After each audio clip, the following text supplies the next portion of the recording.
Thanks again for tuning into Moonshine Gaming. Today we're going to be discussing 5 good Super Nintendo games that you can get for less than $20. Now we won't be including any of the really obvious games like Mario and Donkey Kong, and there's really only 3 rules to the list. It's that you have to be able to get the games for less than $20, we're using North American Super Nintendo games, and the games have to be actually good. So let's get right into it.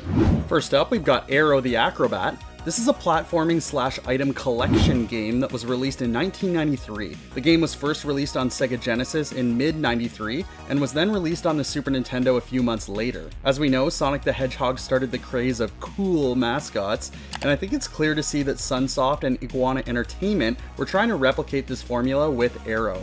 I'm gonna be honest, this game is pretty hard. It's fun, but hard. Most other platformers on the SNES are pretty straightforward. You move left to right and get to the end of the stage. Aero the Acro-Bat is not like that at all. Each level has a goal, for example diving through every hoop in the level, but here's the thing. Each level has multiple paths, and you need to find every single one before you can complete the stage. Sometimes you'll get to the end of the level and realize you missed just one. It's a really unique change from the other platformers on this console, and if you have a little bit of patience, this game can be extremely rewarding. The game's music is awesome, and the bonus skydiving levels are fun too. And if you're getting too frustrated with having to continuously restart the game, there are a few sneaky cheat codes you can input that'll make the game quite a bit easier. The game did spawn a sequel which addressed a bunch of the issues in this game, although the second installment is quite a bit more expensive than the first. You can pick up a loose cartridge copy of this game for $14.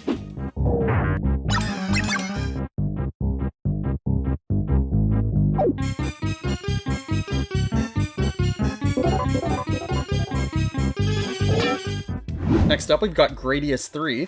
This is a side-scrolling shooter that was released in 1991. The game was originally released in arcades in 1989 and was ported to the Japanese Super Famicom in 1990, then ported to the North American Super Nintendo in 91 as a launch title for the system. Because of the original arcade game's intense difficulty, when the game was ported to home consoles, they added in an option of an easy mode, which slowed the game down and discarded the Cube Rush stages. With being one of the first games released on the Super Nintendo, graphically the game looks a little boring, but luckily the gameplay makes up for that downside. In classic Gradius fashion, you're required to power up by collecting orbs that are left behind by defeated enemies. As a novice player, the game can be tough at first, but once you level up your ship, it becomes much more manageable. Aside from the bland graphics, the level design is fantastic. Each level offers a unique theme, and end-level bosses are great. By trial and error, you'll have to figure out their movesets if you want a chance to defeat them. If you're into shmups, you've got to play Gradius 3.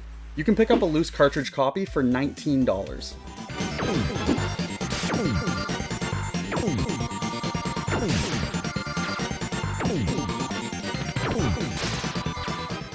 Next up, we've got Tetris Attack. This is a puzzle game that was released in 1996. The game was released pretty late in the Super Nintendo's lifespan and revolves around Yoshi and his dinosaur pals. Unlike Tetris, the blocks come up from the bottom in rows instead of individually dropping from the top.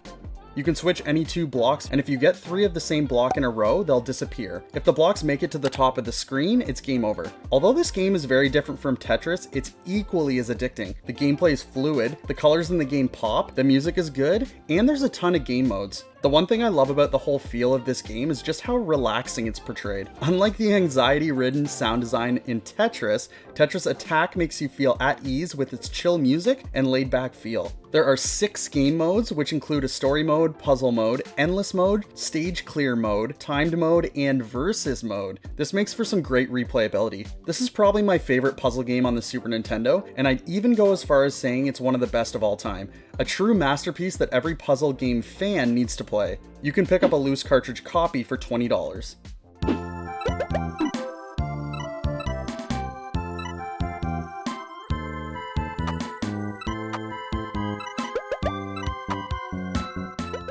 Next up, we've got Stunt Race FX. This is a 3D racing game that was released in 1994. This was the second game on the Super Nintendo to use the Super FX chip, with the first being Star Fox. This isn't a perfect racing game by any means. The handling of the vehicles can be difficult to get used to, and the frame rates can be pretty bad. But regardless, the game does have a special charm to it. The controls are very straightforward. You steer with the D-pad, use the shoulder buttons to drift and make tighter turns, B to accelerate, and A to brake. The game has your standard game modes when it comes to racers, with Speed Tracks, which is a Grand Prix style mode, Stunt Tracks, which is a mode where you need to collect a certain amount of stars on the track before the time runs out, Battle Tracks, which is the 2-player head-to-head mode, and Test Run, which is basically a time trial mode. My personal favorite of the 4 game modes has to be Test Run. With this being one of the first video games I ever owned, I remember spending countless hours trying to get better times on the Test Run mode across all 12 tracks. Speaking of tracks, all 12 tracks have a unique feel and look to them. The design team did a really good job with these. The music and sound design is awesome as well, and if you can get over the frame rate issues in this game, it has a ton of replayability and is a fun racer that does a great job optimizing the FX chip.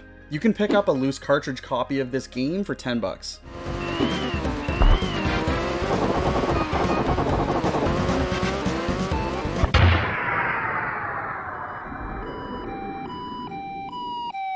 Last but not least, we've got NBA Jam, the classic. This is a 2-on-2 basketball game that was released for the Super Nintendo in 1994, and it was the third basketball game released by Midway, which was originally released in arcades in 1993. I can't think of another sports game on the Super Nintendo that I enjoy more than this. At the time of release, the lifelike detail of the players was very next level, with most other sports games making their players look more like cartoons. With only 4 players on the court at a time, it makes the game feel extremely offensive and exciting. The extreme dunks and iconic one-liners from the announcers only add to the charm of this game. Side note, sadly Michael Jordan wasn't included as a playable character in the game due to a licensing issue.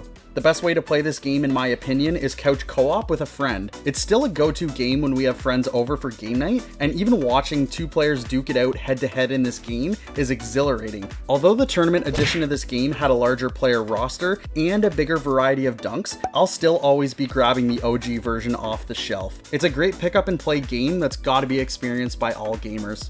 You can pick up a loose cartridge copy of this for $16.